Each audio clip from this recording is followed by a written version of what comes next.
Hey guys, welcome back to Electrical Car Repair Live. Thank you guys for watching and subscribing to the channel. Today will be super helpful video guys to any of you having a Hyundai Tucson. Let's say you have a Hyundai Tucson, you have check engine light on and code P0300. We'll explain what can cause that. This is one of the hardest codes to diagnose and we'll explain why.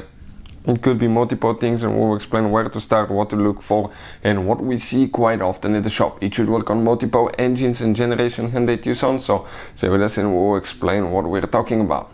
So let me tell you a little bit about us. Every single car we get at the garage, we try to make at least 200 to 300 free repair videos. Why? Simply because our mission at the shop is to save you as much money as we can.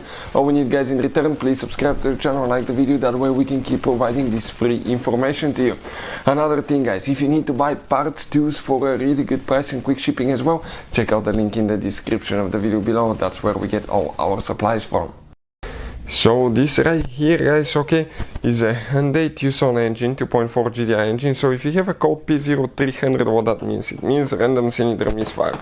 But before we continue guys, many of you have been asking us in the comment section below to share information about the diagnostics that we use. That's the one right here guys, that's what we recommend. I'll put the link in the description of the video below if you want to check the current price, features, but it works on almost any car you can think of, and it's a tool that can pay itself off in one-time use.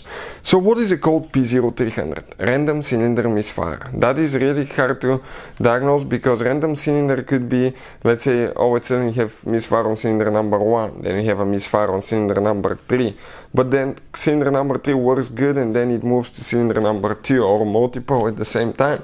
So that's where things get interesting guys. What can cause that? Okay, in some case, if you haven't replaced spark plugs, re-gap them or anything like that guys, okay, and you have a high mileage vehicle, it could be failing spark plugs, okay, or it could be guys the spark plug where the gap is too big, wide, okay, or too small if it wasn't set correctly, and as a result that can cause misfire. Number 2 guys, you want to make sure that you don't have water in the fuel, because if you have water in the fuel guys, okay, from the fuel rail it will come to the fuel injectors. In the fuel injectors you see this whole how small it is. If it fills with water, the gasoline cannot push the water out of the way, and as a result guys, okay, that can cause misfire. So you will need to use a water treatment for gasoline. Otherwise, okay, you will have to drain all the fuel, remove the fuel rail and all that stuff. But usually fuel additives can take care of that, and we had a problem where on another Hyundai that actually was pretty bad. We added the additive, went through 2 fuel tanks and everything was perfect. Number 3, what can cause random misfire? It could be dirty fuel injectors in some cases as well.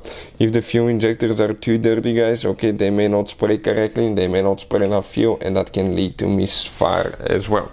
Number 4, vacuum leaks. Vacuum leaks is some extra air the engine is getting but doesn't know about that. It could be from broken vacuum hose, it could be from failing gaskets, and we have a special video that explains every possible vacuum leak on a Hyundai Tucson. So please guys check it out. Number 5 guys, okay, you need to check the Upstream oxygen sensor. That's the one that actually detects how much fuel and air you still have in the exhaust, and it will tell the engine computer if you have a lean or rich fuel mixture, because if that sensor is sending the wrong information, what can happen, the engine computer may spray less fuel, which can make the mixture lean or even rich, and that can cause misfires as well guys. Now lastly, okay, we don't see that very often, usually on higher mileage vehicles, older vehicles, but if the engine is worn out to the point that the compression is low, okay, that can cause blow-by gas, that can cause misfires as well, and in that case you may need the engine rebuilt or replaced. But usually guys, okay, I'll start with treating the fuel, okay, for water, check spark plugs, fuel injectors, okay, and go from there. Next, vacuum leaks. Hopefully the video will be helpful. Thank you for watching and see you next time.